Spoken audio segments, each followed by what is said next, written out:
नमस्कार। अब गैमेटोफाइट के डेवलपमेंट के बाद पाइनस में दोनों तरह के गैमेटोफाइट का डेवलपमेंट हो जाता है, मेल और फीमेल। उसके बाद अब एम्ब्रियो का डेवलपमेंट किस तरह से होता है, तो एम्ब्रियो डेवलपमेंट के लिए सबसे पहले फर्टिलाइजेशन की प्रोसेस होती है।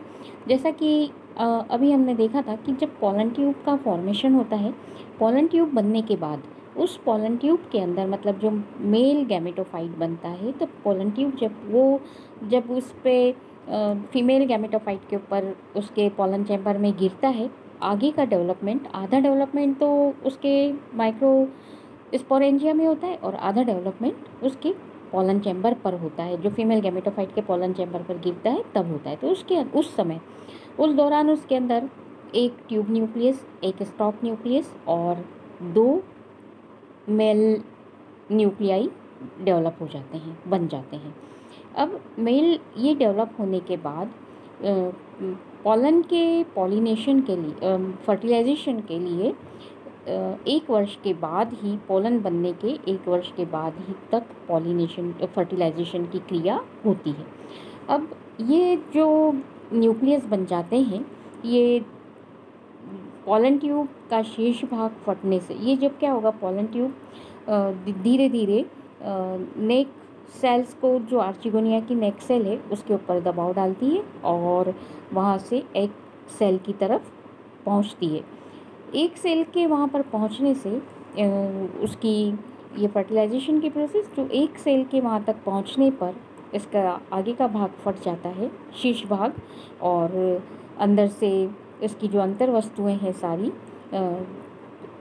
एग के साइटोप्लाज्म में फ्री हो जाती हैं और वहाँ पर एक मेल केंद्रक से एग का संलयन होता है और दूसरा जो नर केंद्रक है, वो नर केंद्रक पोलन ट्यूब, जो ट्यूब न्यूक्लियाई है वो और स्टॉक न्यूक्लियाई नष्ट हो जाते हैं। सिर्फ संलयन एक ही मेल केंद्रक से अंड कोशिका का होता है और यहाँ पर संलयन के पश्चात जाइगोट का निर्माण होता है, जो कि डिप्लॉइड होता है और बीजाणुउद्भिद की प्रथम कोशिका के रूप में जाना जाता है। अब ये जो जाइगोट बना, इससे एम्ब्रियो का डेवलपमेंट किस तरह से होता है। एम्ब्रियो का डेवलपमेंट 2 चरण में होता है। पहला चरण प्रो एम्ब्रियो का डेवलपमेंट जाइगोट से, और दूसरे चरण में हम देखते हैं कि जो प्रो एम्ब्रियो से एम्ब्रियो का डेवलपमेंट किस तरह से होता है। तो सबसे पहले जो एम्ब्रियो का डेवलपमेंट, प्रो एम्ब्रियो का जाइगोट से प्रो एम्ब्रियो का डेवलपमेंट किस तरह से होता है। तो सबसे पहले जो जाइगोट का जो न्यूक्लियस है, डिप्लॉइड न्यूक्लियस जो है, वो जो केंद्रक है वो आधार की ओर बढ़ता है और इसके अंदर 2 समसूत्री विभाजन होने से 4 केंद्रक बन जाते हैं। ये 4 केंद्रक एक प्लेन में व्यवस्थित हो जाते हैं और ये केंद्रक फिर से विभाजन करके 8 केंद्रक बनाते हैं। मतलब यहाँ पर अब क्या हो गया है, 8 न्यूक्लियाई बन गए हैं और ये जो न्यूक्लियाई है, ये जो 8 न्यूक्लियाई है, ये 4-4 की कतार में, 4-4 की उसमें 2 पंक्ति में व्यवस्थित होते हैं। ये जो केंद्रक है 2 कतार में व्यवस्थित होने के बाद अब इनके अंदर वॉल का फॉर्मेशन होना चालू होता है। अब ये जो वॉल का फॉर्मेशन होता है, ये नीचे की तरफ से स्टार्ट होता है, बेस से स्टार्ट होता है। तो निचली कतार की कोशिकाएं पूर्ण बन जाती हैं, इसको हम कहते हैं, ये वाली जो टीयर बनती है इसको प्राइमरी एम्ब्रियोनल टीयर कहते हैं। और ऊपर की तरफ, एम्ब्रियोनल टीयर के ऊपर की तरफ जो केंद्रक होते हैं उनके अंदर भित्ति का अभाव होता है, वहाँ पर वॉल का फॉर्मेशन नहीं होता है। तो उसके कारण से ये अपूर्ण कोशिकाएं होती हैं और इन कोशिकाओं का कार्य पोषण करने का होता है, इसलिए इनको न्यूट्रिटिव टीयर कहा जाता है, मतलब पोषक सोपान कही जाती हैं। निचली सोपान की जो 4 कोशिकाएं हैं वो फिर से अनुप्रस्थ विभाजन करके, निचली कोशिकाएं मतलब जो एम्ब्रियोनल टीयर जो बनी है वहाँ से अब ये फिर से विभाजित होकर, जो सबसे निचली कोशिकाएं जो हैं वो विभाजित होकर 4-4 कोशिकाओं की 3 टीयर बनाती हैं।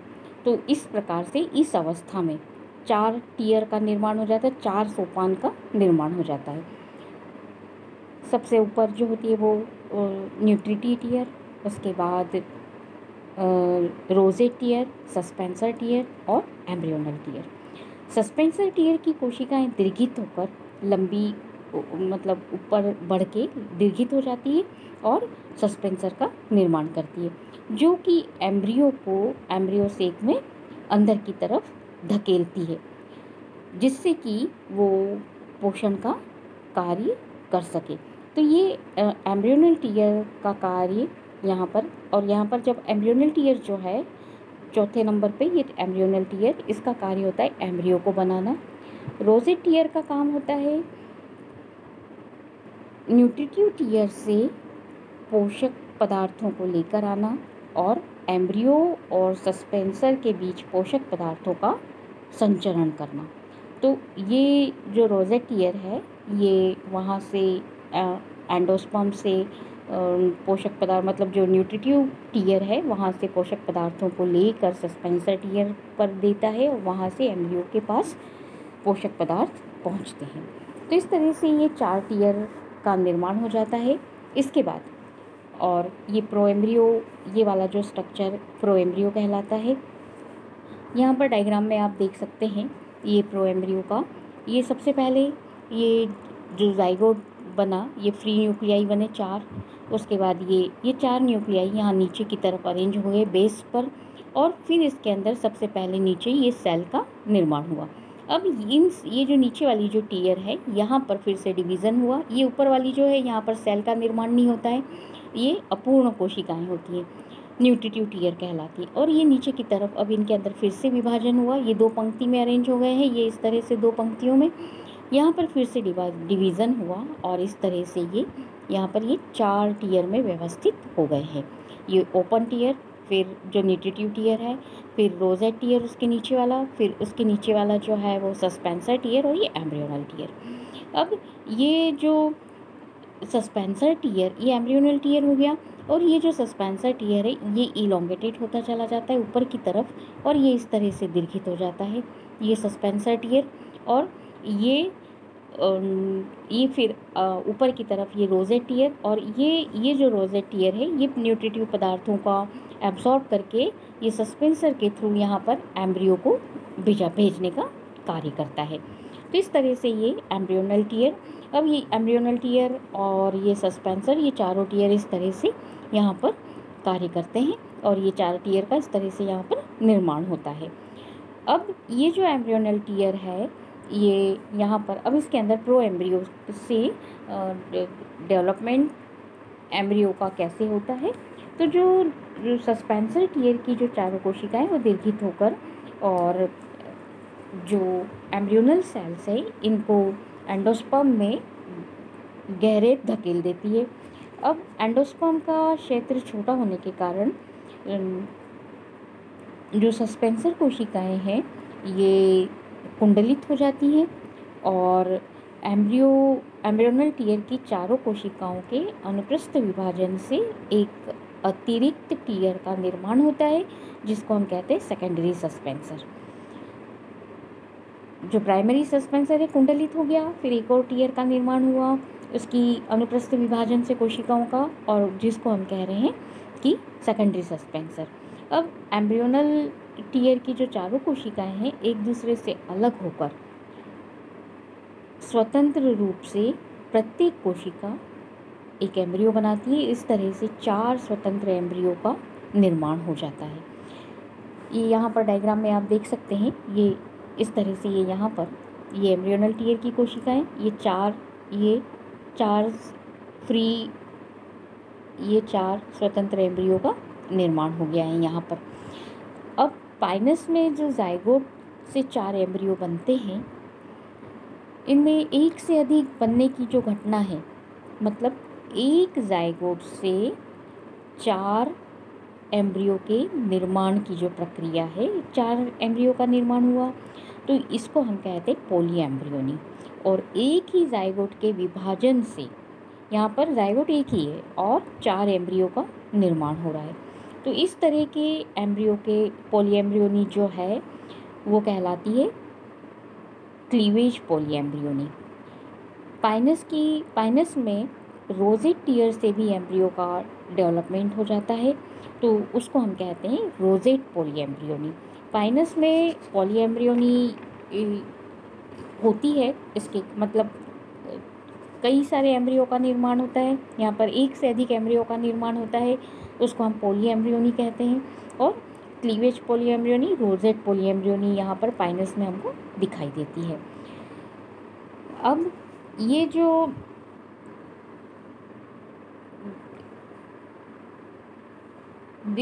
कोशिकाएं, ये प्रोएम्ब्रियो की जो सेल्स हैं, वो 1.5 माह के पश्चात इनमें वृद्धि होने लगती है और चारों प्रोएम्ब्रियो के विकास के लिए पर्याप्त भोजन यहाँ पर उपलब्ध, एंडोस्पर्म में पर्याप्त भोजन उपलब्ध नहीं होने के कारण केवल बनेंगे तो 4 एम्ब्रियो, लेकिन डेवलप क्या होगा, केवल एक ही एम्ब्रियो डेवलप होगा। मतलब जो एंडोस्पर्म की गहराई में 4 एम्ब्रियो में से एंडोस्पर्म की गहराई में धसे हुए केवल एक ही प्रोएम्ब्रियो की कोशिका से एम्ब्रियो का निर्माण होगा, बाकी सारे हासित हो जाते हैं। तो इस तरह से ये 4 एम्ब्रियो का निर्माण होता है और 4 एम्ब्रियो में से पोषण पदार्थों की कमी के कारण कि उतना पोषण 4 एम्ब्रियो को डेवलपमेंट के लिए नहीं मिल पाता है, इसलिए केवल एक ही एम्ब्रियो का निर्माण होता है प्रोएम्ब्रियो से, बाकी 3 डिटोरिएट हो जाते हैं। अब जो एम्ब्रियोनल टीयर की जो कोशिकाएं हैं, उन्हें उसमें अनुप्रस्थ विभाजन से 2 कोशिकाएं बनती है और जिनके पुनः विभाजन से एक एम्ब्रियो का निर्माण होता है। तो ये 3 भागों में बटी हुई होती है। एम्ब्रियो बनने के बाद एम्ब्रियो 3 भागों में बटा हुआ होता है। कोटिलिडन्स जो प्रायः 2 या 2 से अधिक पाए जाते हैं यहाँ पर कोटिलिडन्स, प्लूमूल, रेडिकल और हाइपोकोटाइल। प्लूमूल जो है वो जो कोटिलिडन्स है उनके मध्य स्थित होता है और ओव्यूल में माइक्रोपाइल के विपरीत दिशा में, मतलब कि चैलेजल एंड की तरफ स्थित रहता है। जो रेडिकल है वो माइक्रोपाइल एंड की तरफ स्थित रहता है और हाइपोकोटाइल जो है वो प्लूमूल और रेडिकल के मध्य का भाग होता है। तो ये तो एम्ब्रियो का स्ट्रक्चर है कि एम्ब्रियो किस तरह का, एम्ब्रियो स्ट्रक्चर क्या है एम्ब्रियो का, और एम्ब्रियो डेवलपमेंट किस तरह से होता है। इसके बाद अब सीड का फॉर्मेशन किस तरह से होता है पाइनस में। तो सीड का फॉर्मेशन एम्ब्रियो के विकास के साथ ही साथ ओव्यूल में कई सारे परिवर्तन होते हैं, जिससे कि ओव्यूल जो है वो सीड में कन्वर्ट हो जाता है, ओव्यूल ही सीड में कन्वर्ट होता है। अब एम्ब्रियो के मैच्योर होने के बाद सस्पेंसर धीरे धीरे लुप्त हो जाता है। जो चेंजेस हो रहे हैं वो इस प्रकार से होते हैं, एम्ब्रियो के विकास के साथ साथ ओव्यूल में जो चेंज हो रहे हैं वो इस प्रकार से होते हैं कि सस्पेंसर धीरे धीरे लुप्त हो जाता है और ओव्यूल की जो बाहरी फ्लैशी लेयर होती है वो लुप्त होती है और लुप्त होने लगती है, और आंतरिक जो फ्लैशी लेयर होती है उसकी एक पतली परत के रूप में रह जाती है, जिसको हम टैगमन कहते हैं। इसका जो मिडिल स्टोनी लेयर वाला भाग होता है वो सीड कोट बनाता है। न्यूसेलस एंडोस्पर्म की वृद्धि के कारण एक पतली भूरी परत के रूप में रह जाता है, जिसको हम पेरिस्पर्म कहते हैं। बीज का अधिकांश भाग एंडोस्पर्म से घिरा रहता है और जो मैसिव बन जाता है, स्थूलकाय हो जाता है, और भ्रूण का जो ये स्थूलकाय एंडोस्पर्म में धंसा रहता है। एम्ब्रियो जो है वो इस एंडोस्पर्म के जो मैसिव एंडोस्पर्म है उसमें धंसा रहता है। माइक्रोपाइल बीज के शीर्ष भाग पर एक छिद्र के रूप में परिवर्तित हो जाता है। मैच्योर होने के साथ साथ ओविलिफेरस स्केल, जो कि पाइनस में एक स्पेशल कैरेक्टर है ओविलिफेरस स्केल का, तो ओविलिफेरस स्केल की ऊपरी सतह की एक पतली परत सीड कोट से जुड़ जाती है और जो जिसके कारण से क्या होगा कि विंग का निर्माण हो जाता है, जो कि बीज के प्रकीर्णन में सहायक होता है। इसके बाद पूर्ण रूप से परिपक्व होने पर जो फीमेल कोन एक्सिस है वो लंबाई में वृद्धि करने लगती है। फीमेल, ये सारा डेवलपमेंट फीमेल कोन में हो रहा है। फीमेल कोन एक्सिस अब लंबाई में वृद्धि करती है, जिससे या फिर कोन एक्सिस लंबाई में वृद्धि करे या फिर दीर्घित हो जाती है, जिसके कारण से क्या होगा, मेगास्पोरोफिल आप दूर दूर हो जाती है। और मेगास्पोरोफिल के दूर दूर हो जाने के कारण बीजों को प्रकीर्णन में आसानी हो जाती है। इसके बाद आते हैं हम, ये बीज का प्रकीर्णन हो जाता है, वायु के द्वारा ये बीज प्रकीर्णित हो जाते हैं। और प्रकीर्णन होने के बाद अब ये सीड की संरचना किस तरह की होती है, बीज किस तरह का पाया जाता है। तो बीज में हमको ये इस तरह से लगभग ये 4 भाग दिखाई देते हैं, टेस्टा, टैगमन, विंग और न्यूसेलर के और एंडोस्पर्म, ये 5 भाग उपस्थित होते हैं। तो टेस्टा जो है वो सबसे बाहरी अस्थिल भाग है, जो आंतरिक भागों को सूखने से बचाता है और बाहरी आघातों से बचाता है।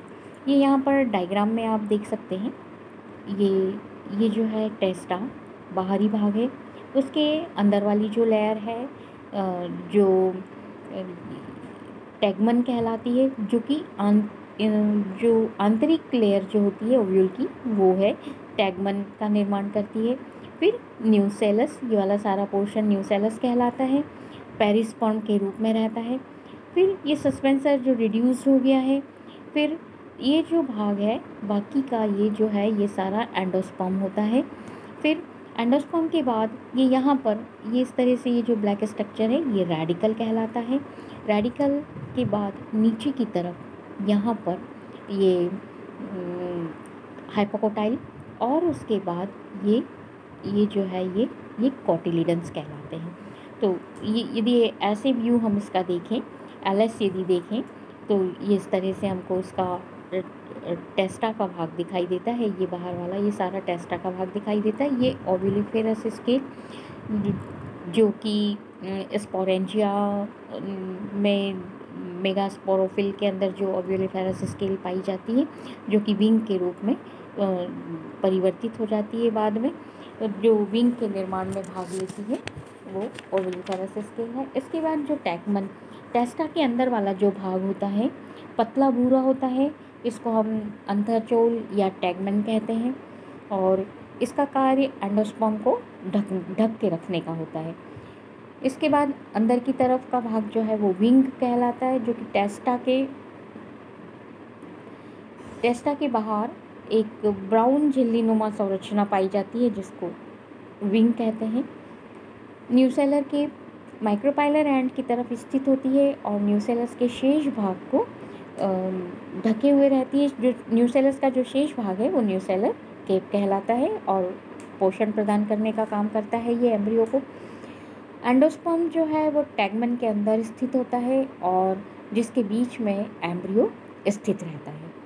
तो इस तरह से ये सीड का स्ट्रक्चर होता है। अब ये सीड का जर्मिनेशन किस तरह से होता है, तो पाइनस में सीड का जो जर्मिनेशन है, इसको कोई रेस्टिंग पीरियड की ज़रूरत नहीं होती है। तो जैसे ही डिस्पर्सन हुआ, तुरंत उसके पश्चात अनुकूल परिस्थितियां मिलने पर बीज अंकुरित हो जाता है। बीज 20 से 25 दिन के बाद, मतलब जैसे जब अनुकूल परिस्थितियां मिली ज़मीन पर, ये या हम बोते हैं इसको, या 20 से 25 दिन के बाद हाइपोकोटाइल एंडोस्पर्म के द्वारा भोजन अवशोषित करके लंबा हो जाता है, जिसके परिणाम स्वरूप सीड कोट फट जाता है। और ये यहाँ पर आप जर्मिनेशन देख सकते हैं, ये हाइपोकोटाइल इलोंगेटेड हुआ और ये जर्मिनेट होना चालू हो जाता है सीड। तो हाइपोकोटाइल सीड कोट, ये यहाँ से सीड कोट फट गया, हाइपोकोटाइल से ये बाहर निकल आया, तो सीड कोट फट जाता है और ये बीज पत्र जो है भूमि की सतह पर बाहर निकल आते हैं। ये कोटिलीडन्स भूमि की सतह पर, ये यहाँ पर कोटिलीडन्स, ये कोटिलीडन्स भूमि की सतह पर बाहर निकल आते हैं। और रेडिकल्स जो हैं वो माइक्रोपाइल से बाहर निकलते हैं और इस तरह का जो जर्मिनेशन है वो ईपीजियल जर्मिनेशन कहलाता है। सीड कोटिलीडन्स बाहर निकल के आते हैं ज़मीन के ऊपर, इसलिए ये ईपीजियल जर्मिनेशन कहलाता है। और रेडिकल जो है वो माइक्रोपाइलर एंड से बाहर निकलकर भूमि में जाते हैं। ये बाहर निकलकर भूमि में आ गए और इसके बाद रेडिकल के द्वारा प्राइमरी टैप रूट बनती हैं और प्लूमुल बीज कवक से बाहर निकलकर शूट सिस्टम का निर्माण करता है। शूट सिस्टम के शीर्ष पर प्राइमरी लीफ निकलती हैं, जो ये इस तरह से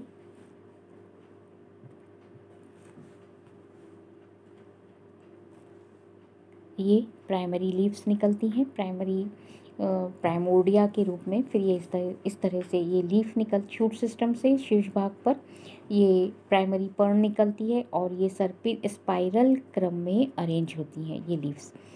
ये हरी पत्तियाँ जो हैं ये प्ररोह के बढ़ने के साथ ही साथ छोटी हो जाती हैं और स्केली हो जाती हैं। इनकी कक्ष से ब्रांच ऑफ लिमिटेड ग्रोथ निकलती हैं, सीमित वृद्धि की शाखाएं निकलती हैं और इन सीमित वृद्धि की शाखाओं पर ग्रीन निडल लाइक लीव्स निकलती हैं और लंबे अंतराल के पश्चात इस नवोद्भिद से एक वयस्क स्पोरोफाइट बन जाता है। तो ये पाइनस का पूरा डेवलपमेंट होता है गैमेटोफाइट से। गैमेटोफाइट बना, गैमेटोफाइट से फर्टिलाइजेशन के पश्चात एम्ब्रियो डेवलपमेंट। तो इस तरह से ये पाइनस कंप्लीट होता है। पाइनस जो है वो इकोनॉमिक रूप से भी काफ़ी इम्पोर्टेंट प्लांट है। तो इसका जो कुछ अलग अलग जो इसकी जीनस है जो काफ़ी इम्पोर्टेंट है, वो टिम्बर के रूप में उपयोग में लाई जाती है, जिससे railway sleeper, furniture, building material, बिजली के खंभे, पैकिंग केस, माचिस की तीलियाँ, काफ़ी सारे पदार्थों के निर्माण में काम आती हैं। तो आर्थिक दृष्टि से जो काफ़ी महत्वपूर्ण प्रजातियां हैं, इसकी जातियां हैं, वो कुछ इस तरह से, जैसे पाइनस रॉक्सबर्गाई, जिसको चीड़ के नाम से जाना जाता है, चीड़ पाइन कहा जाता है इसको और चिड़ के नाम से जाना जाता है। इसकी लकड़ी जो है वो इमारती लकड़ी के रूप में उपयोग में आती है। रेलवे स्लीपर, विद्युत के खंभे, पैकिंग केस, मैच स्टिक्स बनाने के काम में आती है और इस जाति से रॉक्सबर्गाई से ओलियोरेजिन प्राप्त होता है, जो कि डायूरेटिक होने के कारण यूरिनरी प्रॉब्लम में उपयोगी होता है। पहाड़ी प्रदेश में इस जाति का जो काष्ठीय भाग है वो ईंधन के रूप में भी काम में लिया जाता है, जिसमें फीमेल कोन भी सम्मिलित है और एंटीसेप्टिक के रूप में भी काम में आती है इसकी वुड और खुशबूदार भी होती है।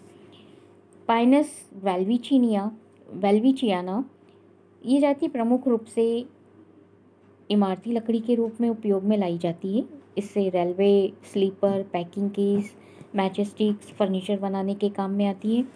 इससे रेजिन प्राप्त होता है, जिसको हम कहते हैं तारपीन का तेल, और ईंधन के रूप में पहाड़ी देशों में पाए जाने वाला प्लांट है, तो इसको ईंधन के रूप में भी काम में लिया जाता है। पाइनस जिरार्डियाना, जिसको चिलगोजा कहा जाता है, इसके बीज में काफ़ी ज़्यादा प्रोटीन पाया जाता है, तो बादाम के बाद सूखे मेवे की तरह इसको खाया जाता है। इसके बीजों को भूनकर भी खाया जाता है। ड्राई फ्रूट्स के नाम से, चिलगोजा के नाम से ये मार्केट में पाया जाता है। पाइनस सक्सिनिफेरा ये एक जीवाश्म जाति का फॉसिल रेजिन पदार्थ अंबर कहलाता है और ये कठोर और ब्रिटल गुण वाला होता है और विभिन्न रंगों का होता है, ऑर्नामेंट के निर्माण में उपयोगी होता है और अंबर का उपयोग दवाओं के रूप में भी किया जाता है। पाइनस मुक्सानाई मुर्क्साई ये एक यंग प्लांट है और क्राफ्ट पेपर का इससे निर्माण किया जाता है। इस तरह से ये जो 5 जातियां हैं काफ़ी इम्पोर्टेंट हैं। 2 का नाम तो आप सभी लोग जानते होंगे, जैसे चिड़ और चिलगोजा। चिलगोजा ड्राई फ्रूट के रूप में काम में आ जाता है और चिड़ जो कि इमारती लकड़ी के रूप में बहुत इम्पोर्टेंट प्लांट है। इस तरह से ये पाइनस इकोनॉमिक रूप से भी काफ़ी इम्पोर्टेंट प्लांट होता है और पहाड़ी प्रदेशों में पाया जाता है, तो वहाँ ईंधन के रूप में भी काफ़ी इम्पोर्टेंट प्लांट के रूप में उपयोगी होता है। धन्यवाद।